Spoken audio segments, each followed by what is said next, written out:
Welcome to MMA Fancast. My name is Luke Payson, and I am excited to have first guest of the show and new gut check Muay Thai champion, Melinda Smith Pritt. Melinda, champ, welcome to the show. Thank you. Thanks for asking me to come on here and talk.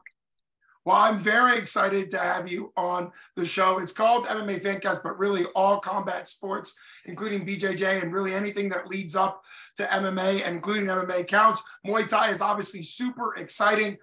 Let's start off at this weekend, the gut check, and then we'll kind of work backwards. So you fought for the gut check championship. I saw on Facebook that it was a couple hours before the fight that you realized it was a five 3-minute rounds as opposed to 5 2-minute rounds. Is that accurate? And what was it like going into a fight last minute with the time being different?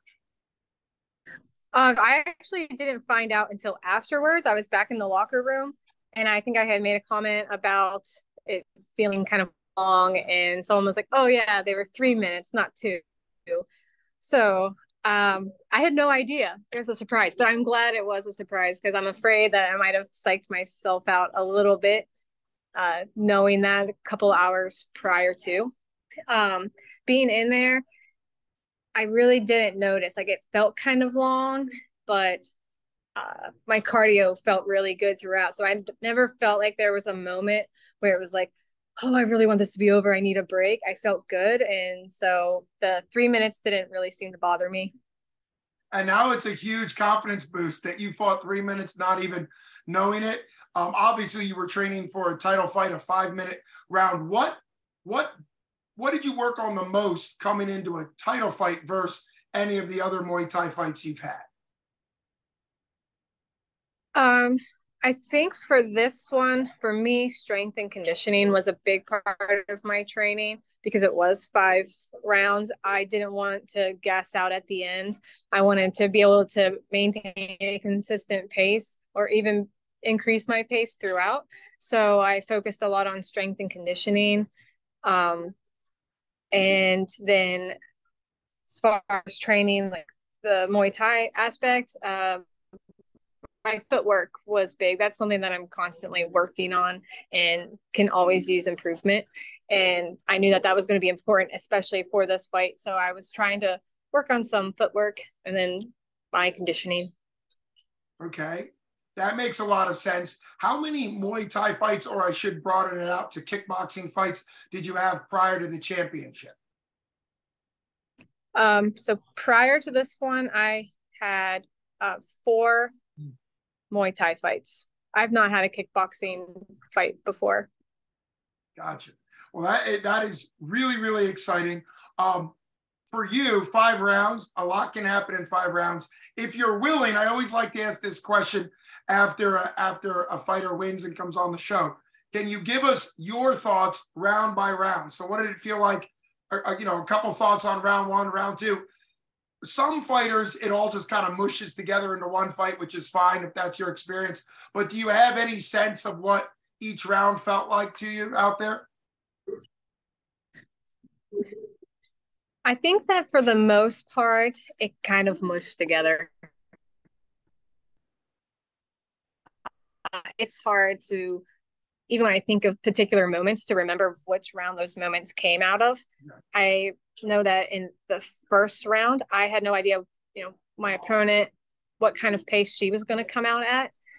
But I knew from the beginning that I kind of wanted to set it high. I didn't want to leave at the end of 5 rounds thinking that I had anything left in me. So I remember the first round just kind of trying to feel it out, but trying to stay consistent and to keep moving, to keep getting combos in and getting in and out.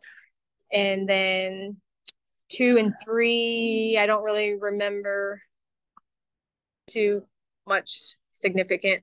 And then 4 and 5, I had to tell myself, like, just relax. Like, this is it. Like, you got like 1 round left.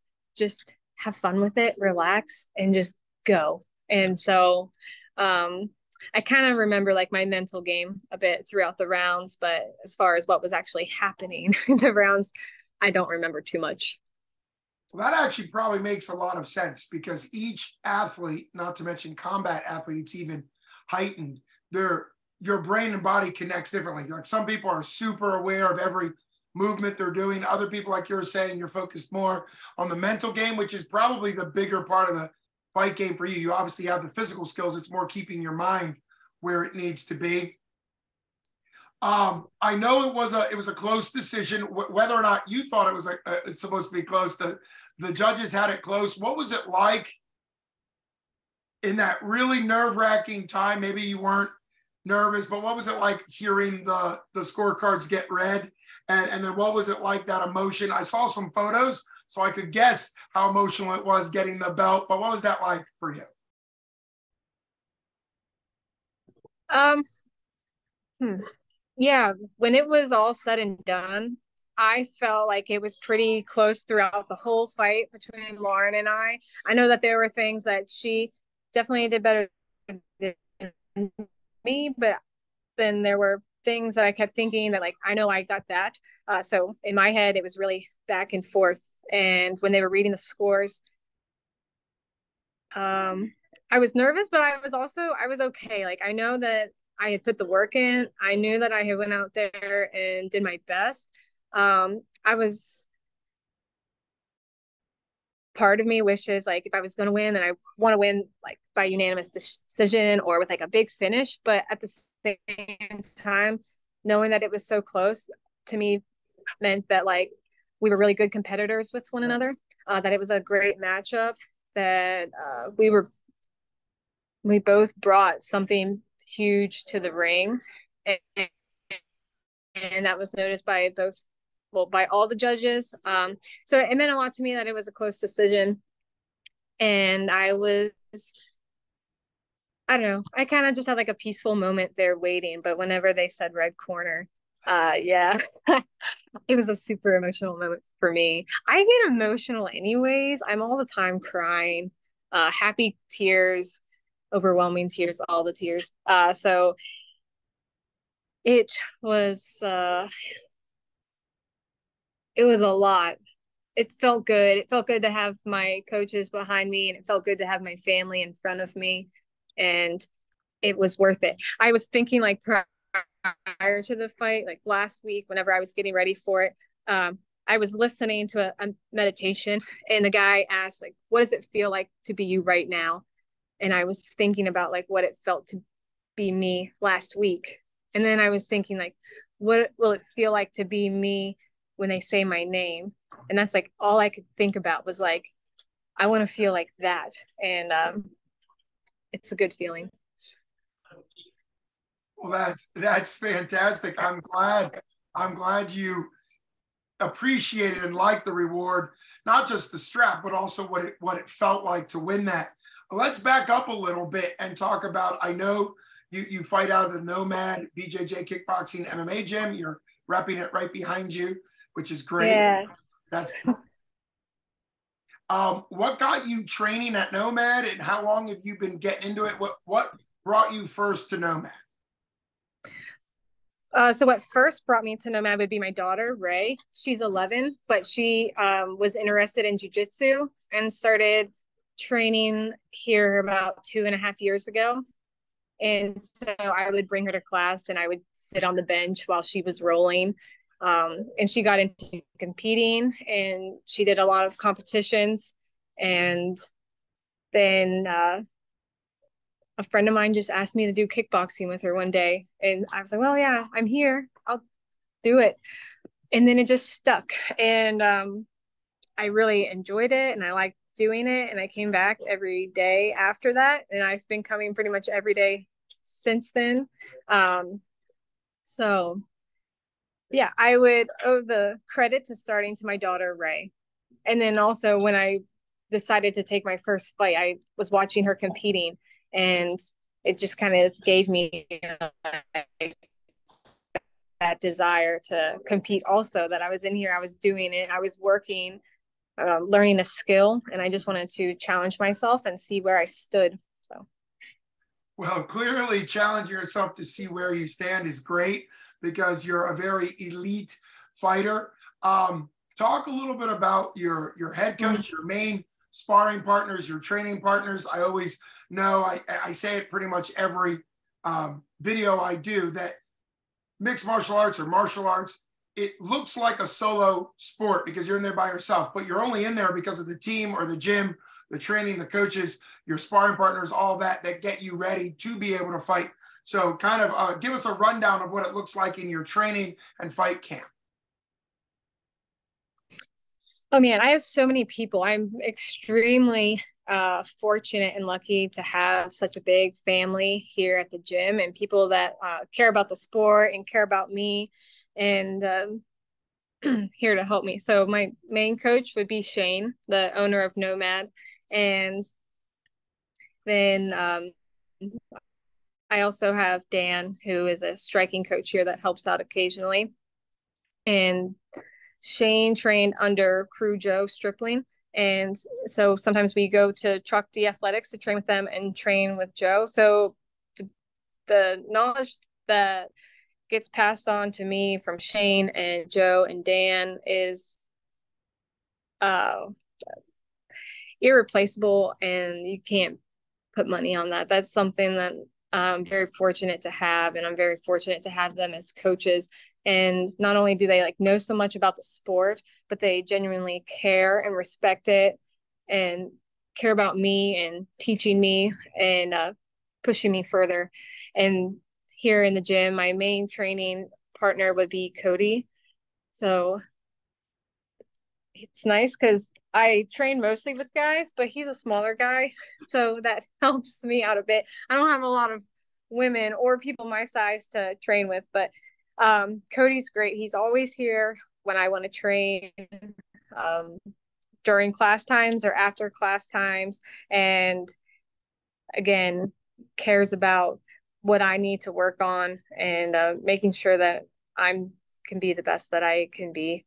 I have Jake in here that helps me out, and we have some newer people in the gym, Zach and Christina, that help me out with training. And then, as the name says, Nomad, we do get to travel a bit to hit other gyms, and so I've been fortunate enough to train in other gyms besides my own gym, and I we're always super welcomed by everyone. That's the best thing that I love about the sport. It's just how no matter where I go, it feels like home and everyone welcomes you and um,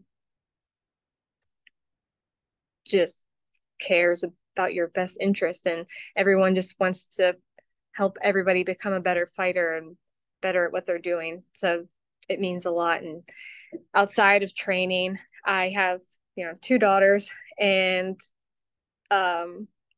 my oldest Ray is involved in sports, and then my youngest is 5. And so I have tons of help with people at the gym, even if they're not training. If they're, for here for jujitsu, they help me with watching my kids or picking Ray up from practice or dropping her off, and all the logistics of everything to give me the opportunity to come in here and train. And so it really is like an entire gym effort making this happen. So. Well, I think you really shined a light on, I'm sure, just a little bit of how much the gym and the people, the family in the gym means to you and to your daughters, and really what that community is. And that's what I think is missed by people that stand back from a distance and watch any combat sport, particularly, the boxing, Muay Thai, kickboxing, and MMA, because they don't see the camaraderie among the gym. And then, as you also pointed out, how welcoming kickboxing, MMA, and Muay Thai gyms are. So I think you really did a great job kind of sharing your heart and your gratitude there. Now, I'm quoting Facebook. Somebody on Facebook said that you are looking forward, it could have been your gym, but that you're looking forward to defending the belt. What time frame is that? I know Gut Check does several different events per year. And do you have any idea of what that's going to look like? Or is that still too far in the distance?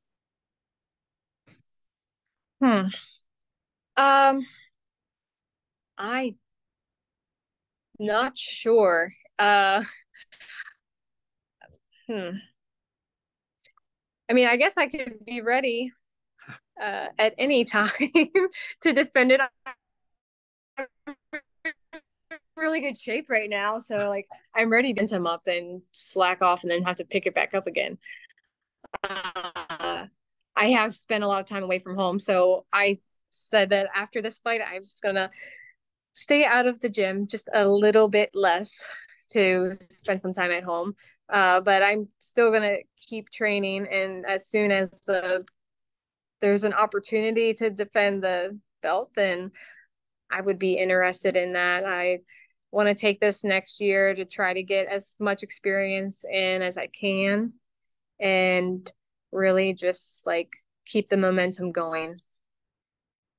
Well, that's a great mindset and an attitude going forward. I really appreciated you taking time to come on and talk about not only your fight and your big win for the gut check full Muay Thai amateur belt, but also talking about your gym and your family and all of that goes into it. So really appreciate you taking time out. You've been listening to MMA Fancast with Luke Basin with special guest, the champion, Melinda. Thanks so much for coming on the show.